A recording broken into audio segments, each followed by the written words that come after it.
نو اوس د آخرت یو بل منظر هغه ذکر کوي چې کله آخرت کې د هر چا نیکی او بدی دا هغوی ته وښودل شي، نو ابتداءً به خلک د هغې نه انکار وکړي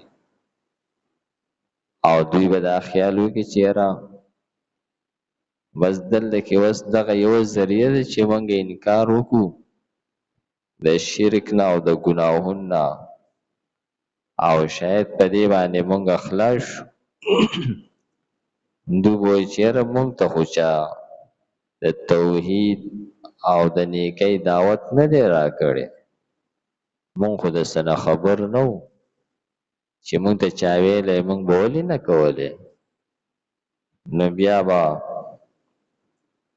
دوی ته عملنامې وښودلی شي او دوی به بیا هم انکار کوي.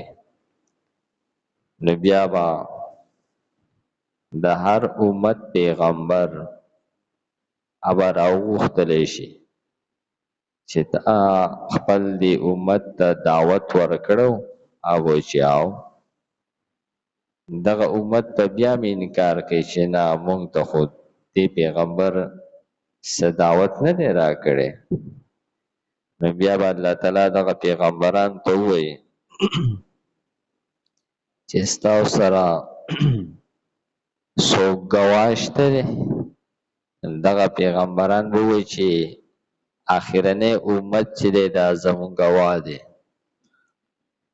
نو د دې امت نه به تپوس وکړلی شي، نو دوی وایي چې او دې پیغمبرانو خو خپل امت ته دعوت رسولی دی بلکې د دعوت حق یې ادا کړی دی.